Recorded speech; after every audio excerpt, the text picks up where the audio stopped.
Okay, so welcome everyone. We're going to start with an introduction to Zoom quickly. So to choose what you're viewing on the screen, you can switch between the speaker and the presentation by using the button circled at the top of the slide. You're all on mute, but if you have a question, please use the chat box to ask them and we'll address them. We want to hear your thoughts, so please go ahead if you have a question. Just please do this using your name, not the anonymous option. Lastly, if you need support with technical difficulties, please write to Sarah. Her name is on the screen now, and we will post again in the chat. So that will be everything from my side, and I can introduce Marcus Kutzner, who's going to be your facilitator for today. Over to you, Marcus. Lovely, Carly. Thanks a lot. So, welcome everyone. Much appreciated that you took the time to participate in our webcast today. Actually, this is a series of webcasts. This is the second part of a series of 3 where we want to discuss with you a little bit how to properly interact in times like that where we have COVID situations. Now, let me quickly introduce the key 3 hosts of today.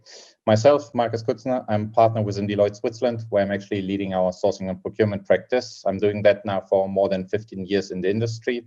So much appreciate the time to talk to you and interact with you today. Yeah, good afternoon also from my side. Mark Rachal, more than 20 years in procurement and supply chain consulting. With some of you who are attending, I already worked with directly. So especially a welcome to those people have worked across many industries. And it's been very busy times over the last couple of weeks and months due to the COVID crisis. And I think we want to share a lot of interesting insights with you today. Yeah, hello, and my name is Fabian Lampe. I'm a manager here in the sourcing and procurement practice at Deloitte. I have actually joined from the industry and have been in your shoes for the majority of my career. And I will talk today to you about the sourcing aspects and the procurement technology. All right.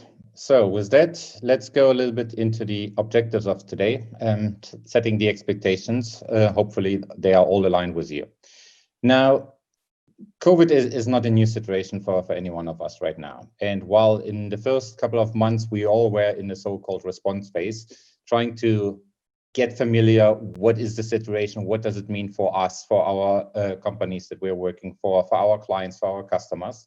We see, talking to a lot of you right now, that we are so-called in the second phase, not the second wave of COVID, but in a second phase of how to respond to COVID. Actually, we call that a recover phase.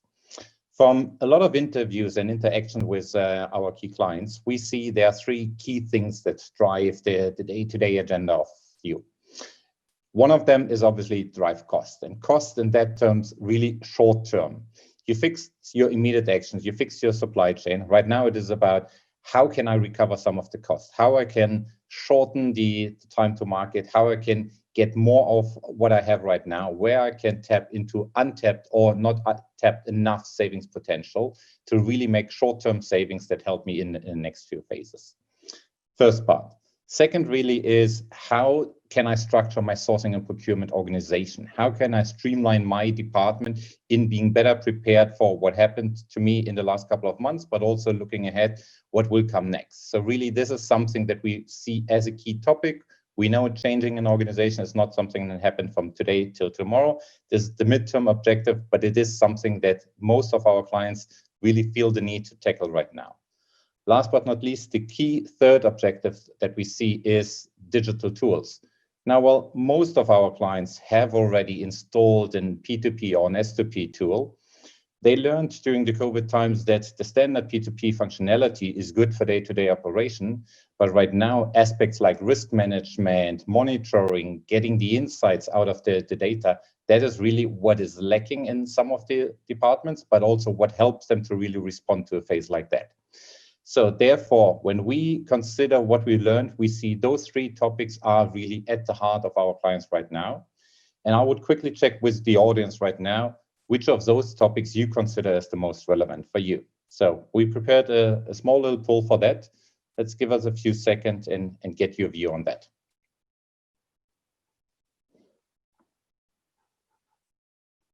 So Sarah, can you open up the poll? Perfect, thank you.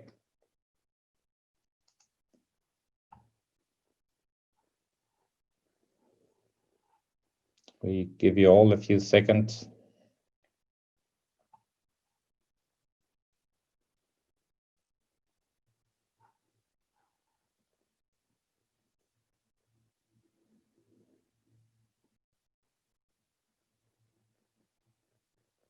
All right, Sarah, I think let's look at the results.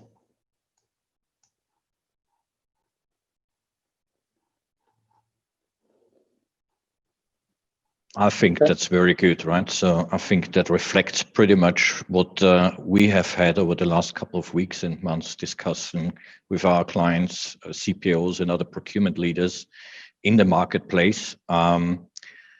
Not a surprise, and I think a very good coverage for the webinar to go ahead, right? So Marcus already made an introduction to, like, the main theme, and Deloitte actually came up with at the outset of the crisis very quickly with a 3-step framework which we have adjusted to the demands in procurement, right? So you have a survival paradox, I think, which most of us luckily have gone through, right? You have a supply market and customer demand paradox, and this is what we're focusing today quite a bit, as well as with the operating model paradox and the resilience paradox. I think we will explain it a bit later and what that means and why we believe that this is very important. We also make part of today's webcast a lot of insights from a very recent global cost transformation survey, which actually underpins these assumptions what we developed already a couple of weeks and months ago, or so-called hypothesis, and which have largely been confirmed by this global cost transformation survey, where some of you might have been even invited to and contributed to. So thanks for that one. In the survival paradox, we actually was pretty straightforward, right? We have spoken to our clients, and what we have heard was, like, the biggest challenge for them was how to see what is actually coming up in terms of supply risk. Yeah? Where could my supply chain break down? Where have the challenges to not continue to operate as in that environment? And luckily, I think for most of us, as I said, like, it has been in the past, but it was an interesting learning. We heard many, many times that, yes, we might have, as a procurement organization, a visibility of our tier 1 supplier, maybe not even of all of them, but most of them also said, like, I don't know what's going on beyond my tier 1 suppliers. And that posed a lot of risks to our clients, to the organizations what we worked with. I know from my colleagues in Germany that they worked with a couple of automotive suppliers. We had supplier target teams to identify new suppliers because existing suppliers were not there anymore to deliver, and which put a huge stress on the entire organization, right? We actually have a recording specifically on that, what we call supply illumination. And we had a previous webcast on that one, which we'll also make accessible for you at the end and with the end of this webcast. The second paradox, give you a little bit of a background, right? So I mentioned that global cost transformation survey, right? And we had a couple of really, really interesting insights, which I want to briefly share with you here, right? So the revenue growth outlook was one of the key questions, right? So we ask our clients and our survey participants how they anticipate how the revenue growth will change over the next 12 months. And not as a surprise, but maybe as a surprise how much impact it has been. You see on a global scale, 90% were confident before COVID that actually they will continue to grow. And this has dropped by 40 percentage points. So still like 50% believe that they will continue to grow, but there is a huge gap in between. And it's pretty much a global consistent theme with probably Japan and to some degree also UK respondents, in particular downbeat about the outlook for their own business in terms of sales and revenue, right? So having said that, we ask a second question. And this is where all the customer demand, supply chain and procurement challenges come in, right? So like, on a global scale, 74% of the respondents said like they have seen and anticipate further drop in customer demand, in consumer demand, in client demand. They also are concerned and aware of the shift in consumer behavior, right? You know, you sell in a different way, you need to sell different products and services, which puts a lot of stress on the organization. And subsequently, what interests us most as CPOs, head of procurements, the supply chain and the distribution challenges, right? I think we all have learned a lot about how difficult it was to keep the transportation supply chain going and things like that. But now, with changes in customer demand and customer behavior, we also anticipate that you might be challenged and need to find new suppliers going forward. So we have seen all this like uncertainty. We have seen the drop in anticipation on growth, or even anticipation of negative growth going forward. And some of the GDP data which you have seen in the media is a strong indicator that what we have seen so far was already a challenge, but there's a good likelihood. We all hope it's not happening, but that we have an economic downturn of a larger scale. So based on that one, a lot of the respondents said also, like about a third, are now convinced that they need to invest more in cost reduction initiatives. And this is also one of the key themes of our webcast, where I say, like, this is what others are doing. And in particular, I see, like, the US, not unsurprisingly, is not that downbeat, but also those regions which have been in terms of geographies, which have been particularly hit hard by the COVID crisis, expect to have more effort. Around like a third of them is an uptick on focus on cost reduction.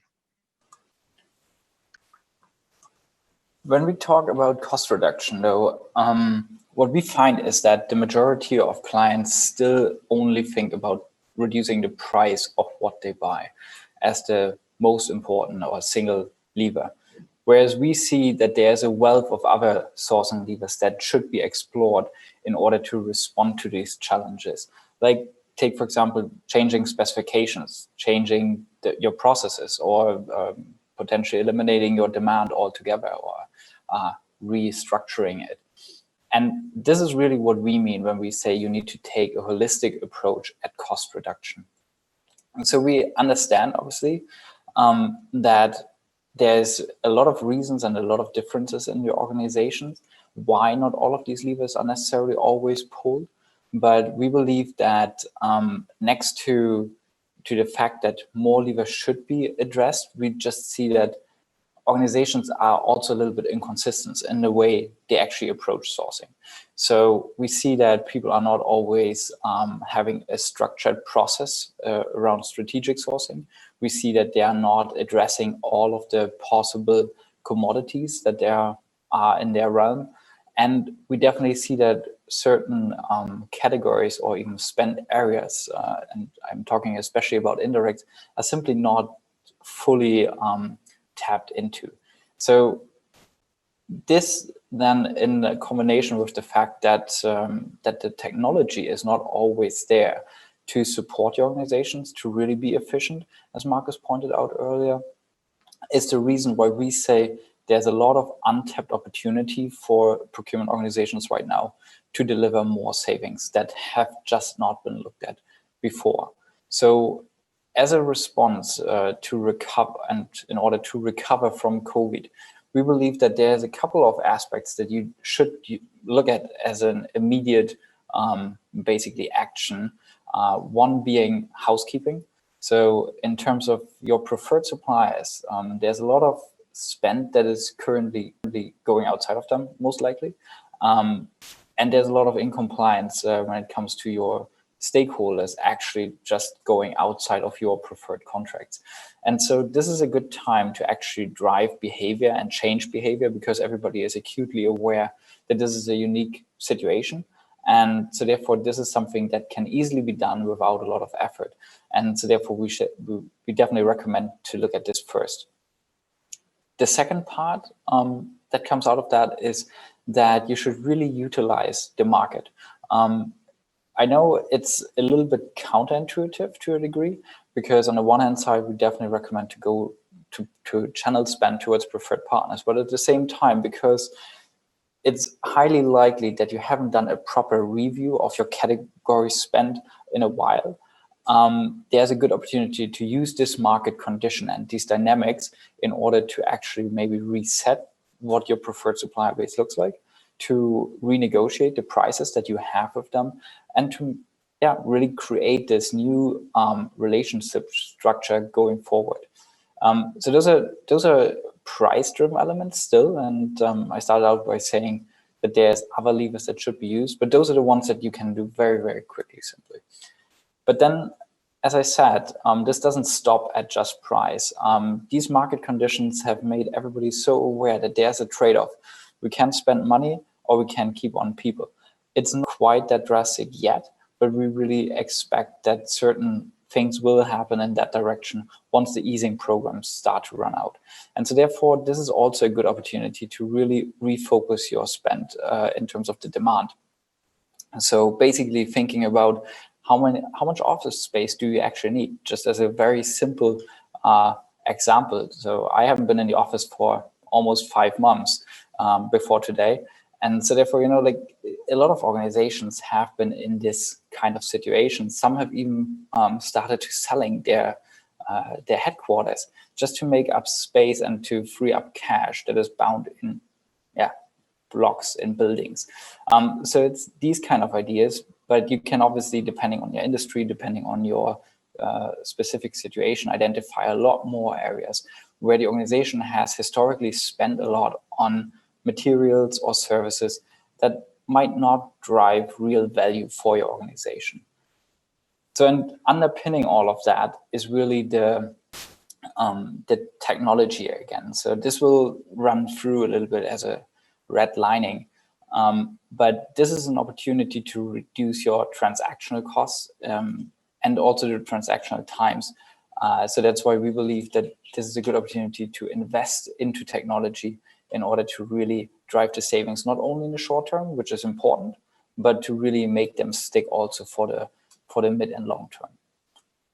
But what do you believe is, or what is your priority right now? So we would just like to understand in what space do you see the focus? So let's open up another quick poll. Before we do that quickly, we got a question which I found very interesting, right? So what is different in a COVID environment compared to a non-COVID environment? And I think, since we're a panel here, we can actually have a little bit of a discussion around that one.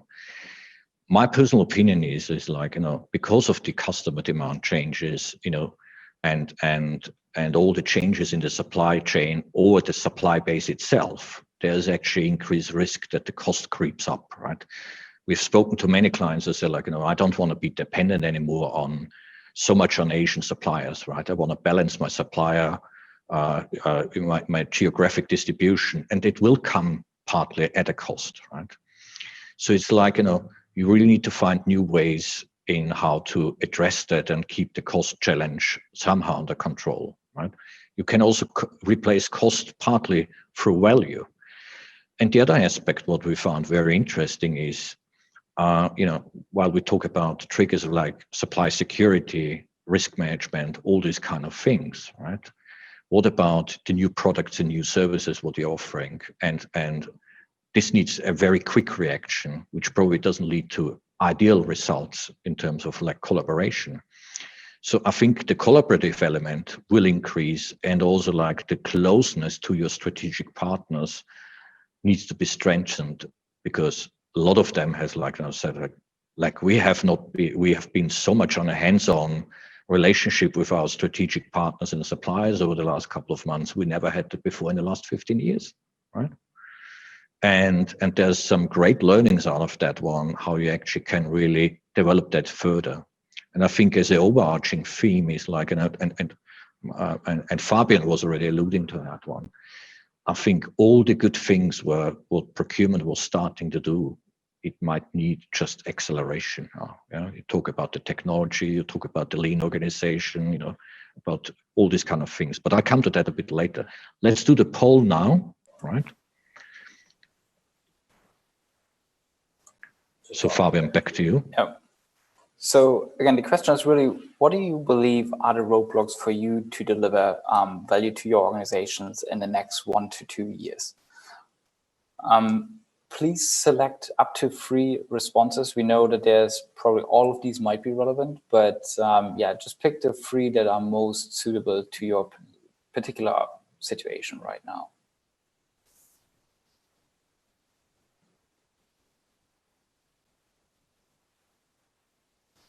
Okay. So just one more time, which of the following roadblocks are preventing your organization from delivering the expected value over the next 1 to 2 years? Give it another 15 to 20 seconds.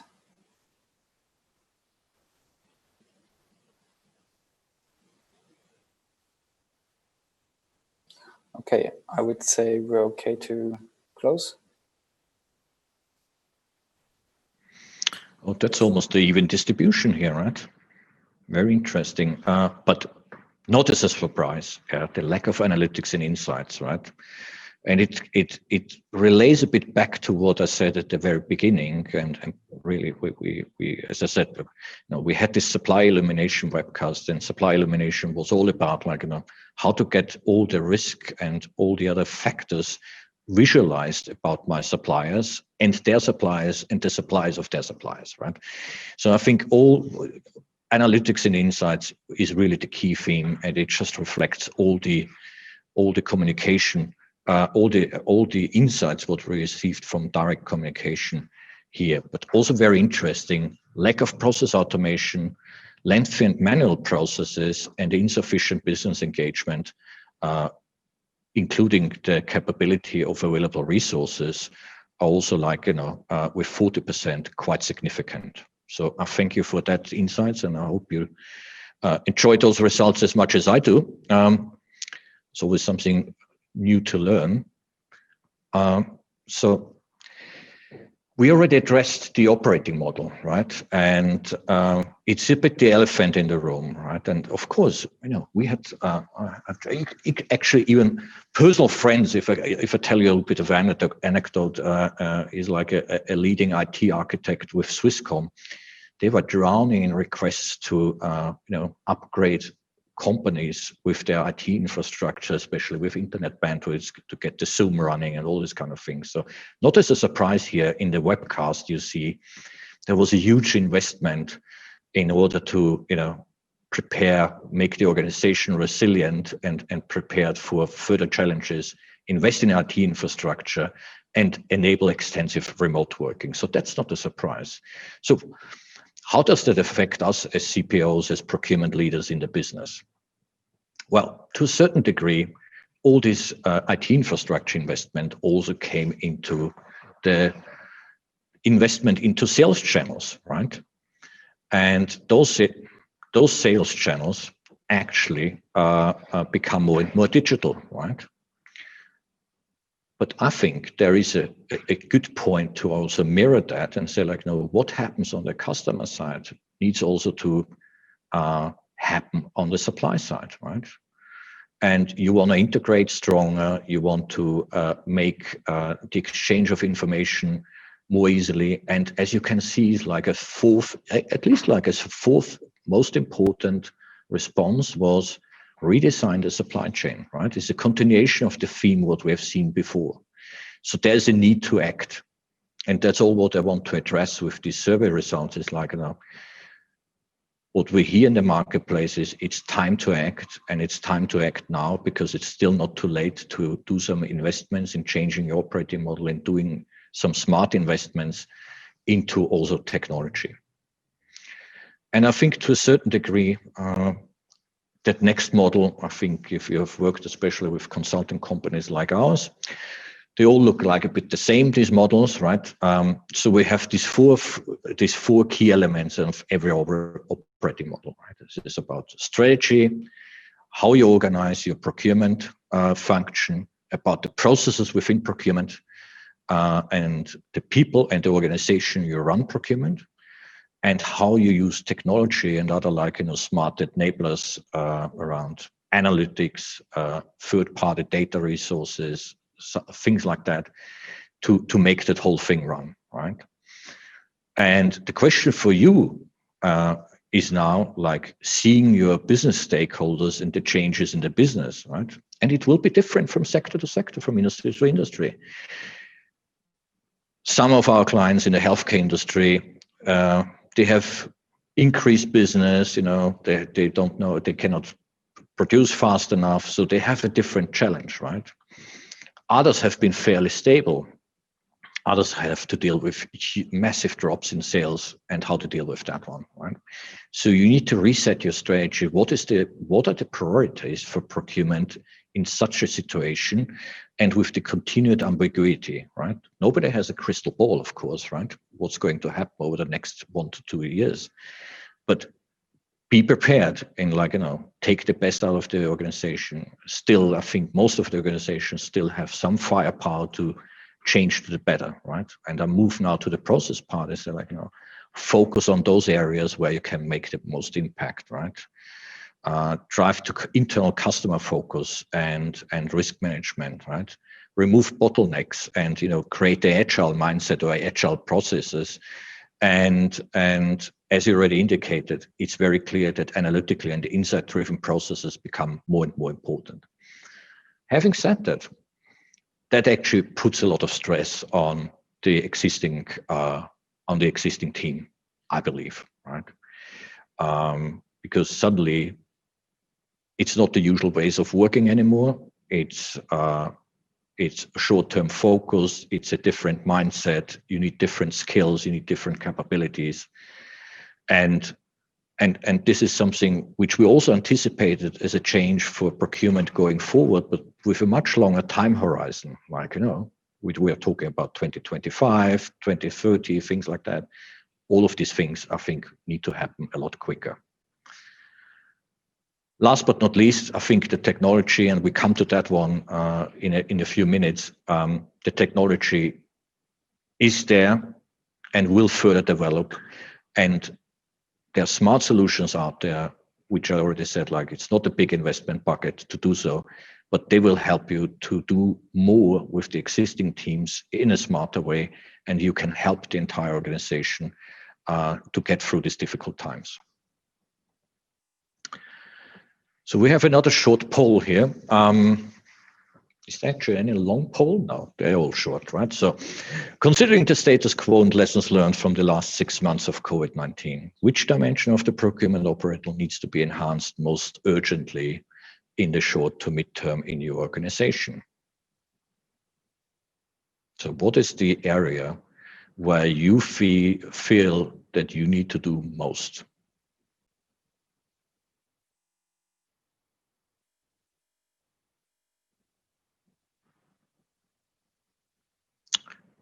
Not a few seconds.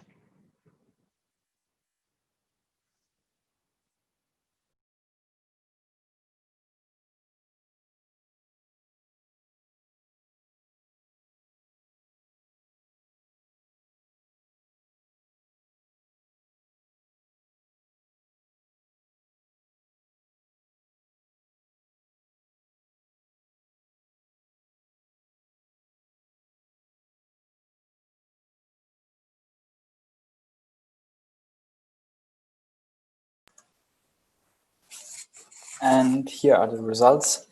Okay, so this is taking a lot of pressure off me right now, I have to admit. So I was hoping for this result, I have to admit. Okay, we have a very, very clear winner. I think we have just heard from Mark that it is important to update all of these. And I think at the very beginning, in our first poll, you mentioned that basically the operating model overall is one of the most pressing issues, because in all of these, there's construction zones in all of these different dimensions of our zone, of our model. I personally don't think that none is necessarily something that is very believable, because there's a lot of stuff going on out there and a lot of changes ahead. So therefore, I think the other ones are definitely the ones that are most pressing, but I agree that technology is the one that is taking the first place here.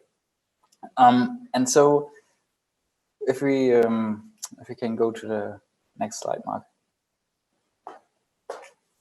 So if we look back a little bit, we have been talking about technology, obviously, for a very, very long time. In 2017, we have released a study on procurement technology, and the results were quite interesting. So we were saying our predictions based on that study were that source to contract would become predictive, P2P would become automated, and SIM would also become predictive. So we have seen, like, we have really predicted those things 3 years ago now, and we still believe in them. But when you look at the definitions, you very clearly see that we're not quite there yet. There's still a lot of work to do for everybody. And again, this holds true for all industries, for all sizes of organizations. There's nobody who is really out there saying, like, yeah, I've got it all covered. So there's work to do. And especially now in the recent months, what we have seen as some of the primary challenges, and I think the polls are feeding quite nicely into that, is that especially when it comes to the availability of information, there's a big gap to where we should be. So information are just not available at your fingertip. And I think that's one of the big promises of technology. We also see that a lot of organizations have actually not yet even embarked on the P2P journey. So we believe that that's rather core, but how can it be automated when you still do everything via mail, via phone, with paper? It's very, very difficult. And so therefore, this lack of digitalization leads also to a lack of automation. And so therefore, a lot of the time and effort over the last months had to be spent on firefighting, something that, if it was digital, would have been a lot easier. And lastly, when it comes to supplier relationship management, I think my observation is that most people look at it once and then it starts to fade away. And so what we really see is that there's no consistency. There's not a big focus on it. And this now is like, this crisis really has made that very, very visible to a lot of people, because risk management is part of supply relationship management. If you're close to your suppliers, if you're close to your partners, then you can manage it a lot easier. And you don't actually have to be firefighting, calling up hundreds of different suppliers in order to keep your business running. So in terms of business continuity, this is one of the big topics, but it's always underrated to a certain degree. And that's okay. But again, like, I think we have one more poll just to sense check if that is also what you see and where you believe the technology needs to evolve most over the next coming I would say year to a year and a half, just to make sure that your organization is enabled. So the question is, which procurement technologies will offer the most benefits to your organization going forward?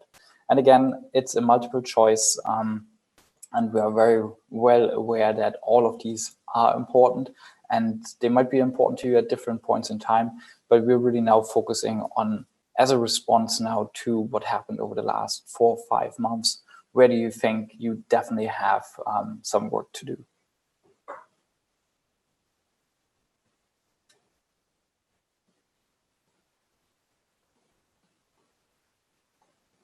Okay, let's give it a couple more seconds.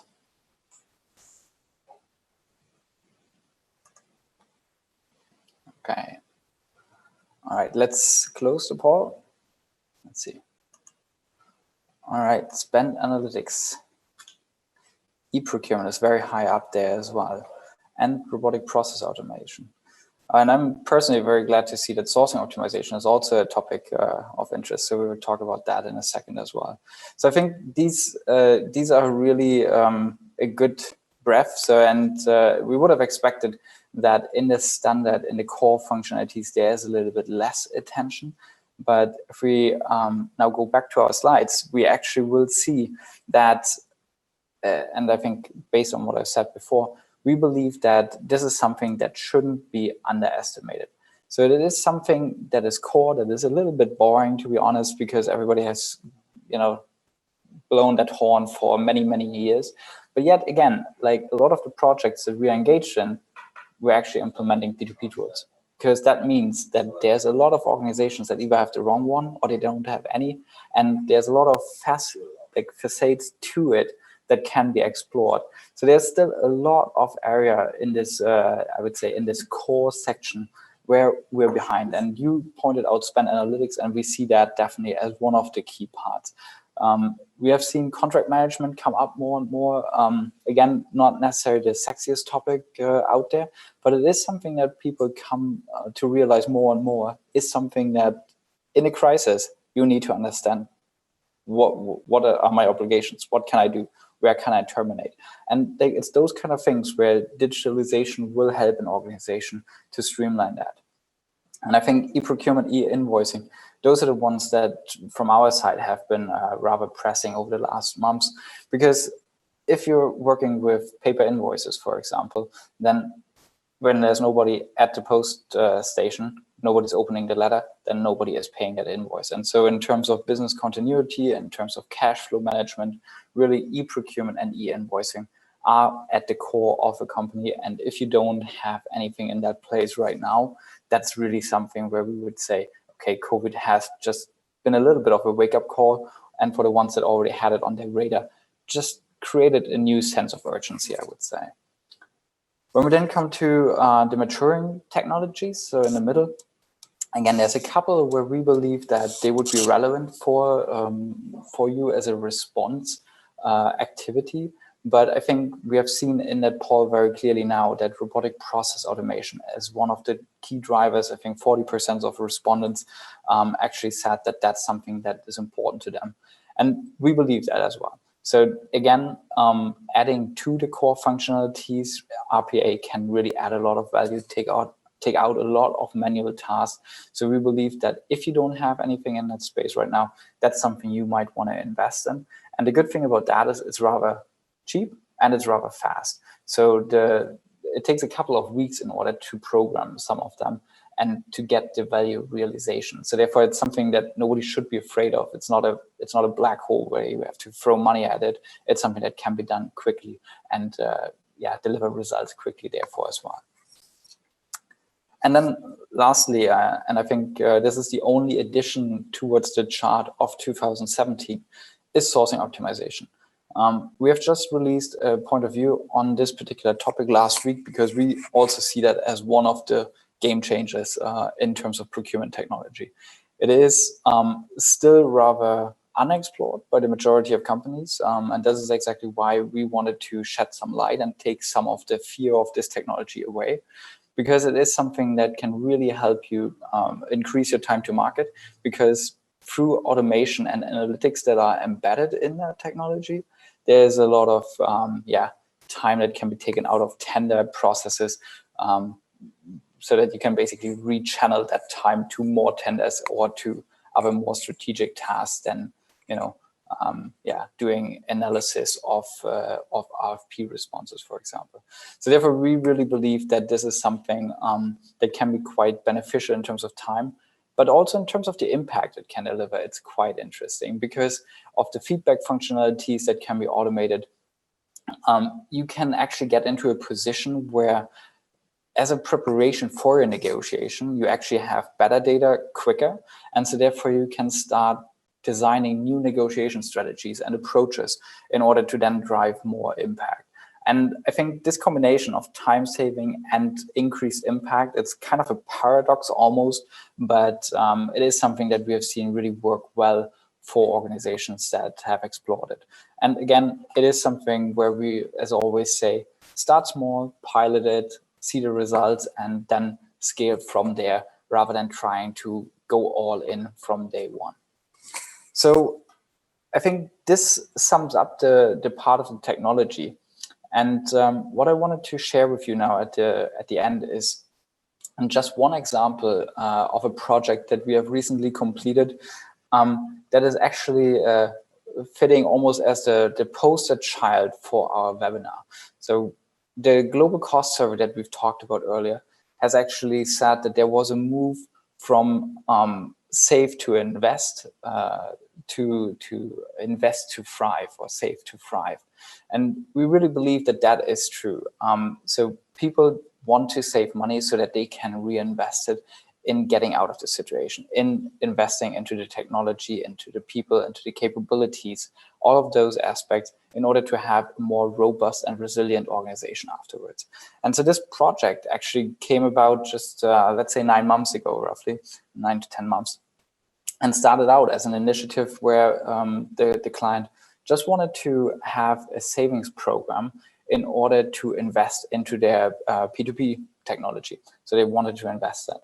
But as then COVID came along, we basically had to change tack a little bit, and had to work remotely rather than on site as we normally do, and still keep the focus. So that was the challenge that we faced there.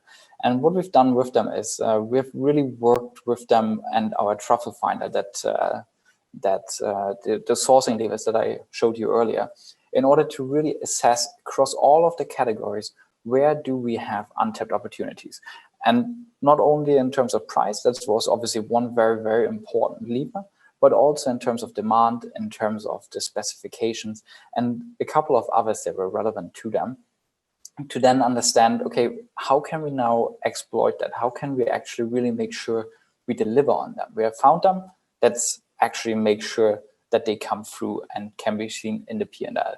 And so after the opportunity assessment, we have really worked with them by giving them a dedicated team of individuals to create a sourcing blueprint. So we've created one blueprint for one category on which we have really managed to run the process from RFI through RFQ through negotiation. And we haven't stopped with just presenting them the data, but we have actually actively supported them in the negotiation by creating negotiation playbooks, negotiation strategies for the individual vendors to really tailor it and make it impactful for them. And I think in the 6 months that we have run this execution part, we have touched roughly 50% of the total spend, which is quite massive. I mean, we're talking about a billion spend, so quite massive, and on average have achieved savings of let's say 10%. So quite significant, and that was only the pricing lever. So we have actually throughout this process identified twice that amount in levers outside of price. And I think this is bringing all of the different aspects we've talked about today together. There was a lack of resources, there was a lot of untapped opportunities, and so we have brought in the resources to help them fix those holes and deliver the savings for them. And so I think it's just a nice story, and as I said before, it just fit too perfectly almost, and that's why I wanted to share that with you. It is a great story, and I think there were other stories where we also were using really sourcing optimization, what you have mentioned before, right? So if you ever come in a situation where you need to deliver additional benefits very quickly, it's a easy to use technology, and you can really achieve a lot more. And it reminds me almost like on the beginning of my consulting career, around 20 years ago, when e-auctions were the first time around, and as you probably have learned, they haven't really caught on a large scale, but things have become a lot more sophisticated and a lot more user friendly. And it is one of the levers you can use. Of course, you wouldn't throw those kind of things at probably your most strategic partnerships, but it's something what you could consider doing more in less time under special circumstances. Having said that, if actually so what our conclusion is, and it's really wrapping up today's webcast quite nicely, I guess. Tapping those unleveraged savings opportunities, strengthen your strategic partnerships in these uncertain times. We all agreed that I think the procurement operating model needs to have a review. Smart investments, especially in technology, seems to be your favor it. And I think, like, as you've seen, this dramatic in some industries, the dramatic shift to sales channels going digital. I think it's also the time for the supply channels to become more digital, and that rather quickly. Everything on an increased pace. And I think that the question at the beginning was very fair. So what really changes is, I think, the pace of the expectation, that the degree of change needs to accelerate to make you as an organization successful going forward. So I think, Marcus, I think you wanted to do some closing words, right? Sure, more than happy to do. So first, thanks everyone for joining. Much appreciated that you took the time. I think there's still one question, at least from the audience, which I would like to pick up with a very personal view. The question was, why do you think many organizations haven't started their P2P journey yet? So I personally would challenge that statement, because I feel a lot of accounts have started the journey, but maybe haven't run it through to the end, or have stopped halfway through and didn't use the full leverage of what P2P can do. So one of the things that we have seen over the last couple of months is there are quite some clients out there who actually took the time at home to rethink about their technology. We saw a lot of clients reaching out, asking what is the latest and greatest, what is out in the market. We see quite some massive changes, and there's no clear direction where it goes. We see clients changing from Coupa to Ariba. We see the other way around. We see Jagger coming into the European market stronger and stronger.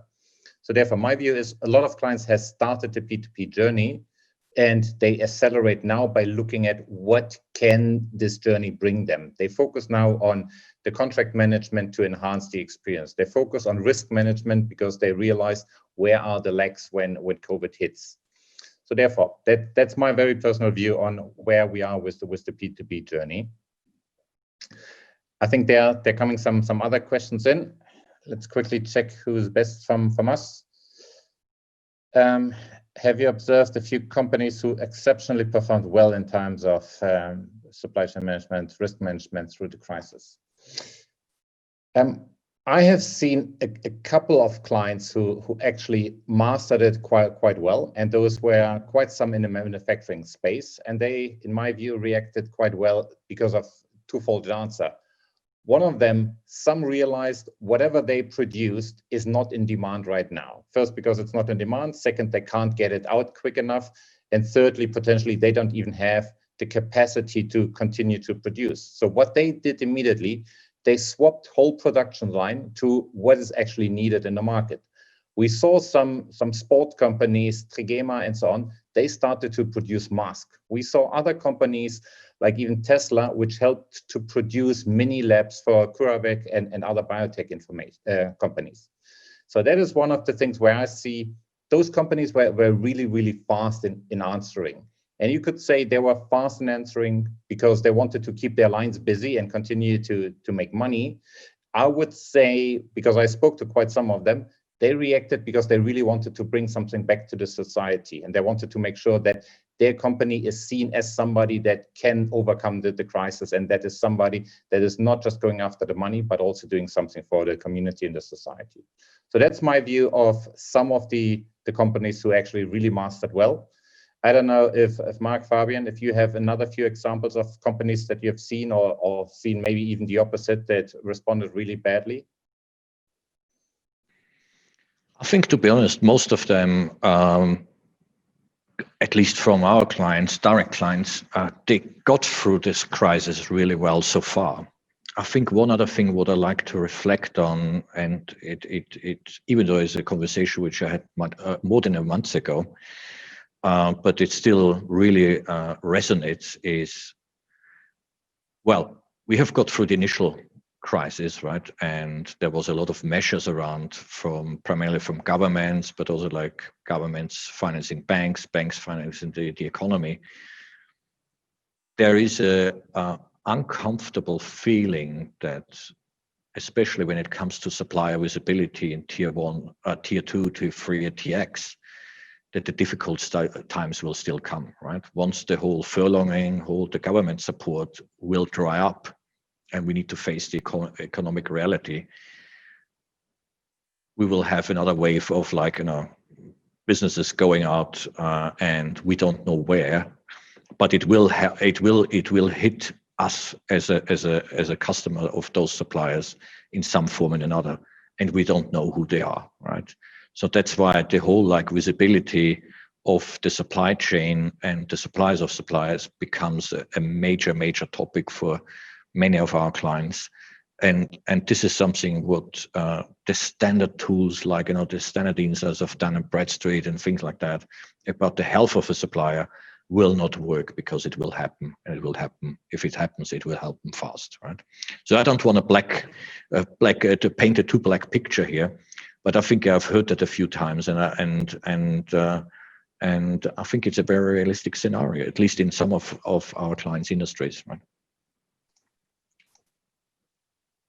All right, thanks, Mark. And maybe specific, just to add on that one, when it comes to risk management, because the question was also specific to that one. One of the, let's call it industries that I felt reacted very positively in terms of risk management was actually a bunch of NGOs organization. So they immediately understood the risk that they got short on equipment that they need, let it be masks, shields, and gowns. So they immediately made an outreach to pharma companies and asking, what are your suppliers? Because they simply know pharma, life science companies, they have a strong supply for those ones. They reached out to a bunch of consultancies asking, can you help us in immediately response and strengthen our supply that we can continue? So I felt NGO organization, funny enough, non-profit driven organization, they reacted rather quickly on the risk of ensuring that they can continue their supply. So I hope that gives you a perspective. Happy to pick it up afterwards as well. So with that one, I would also like to close, and closing means we will obviously make this recording available to everyone that participated. We will give you access to quite some of the previous webcasts that we hosted, let it be on sourcing or supplier risk elimination. And I would also outline that the next webcast is already in schedule. So 29th of September, we will do a webcast jointly with our partner company, Era Technology, where we will focus on an area that was a little bit unseen in the last couple of months and years, which is direct procurement. So with Era together, we will look at enabling the self-driving procurement organization, focusing on direct procurement. So watch out for LinkedIn posts and direct invites. Happy to have you on that one as well. So with that, I think we are still here for a few more minutes if there's any questions where you want to tap in. Otherwise, much appreciated that you took the time. Much enjoyed the chat with you, and we look forward to have follow-up discussions with you. Thank you. Thank you very much. Thanks, everyone.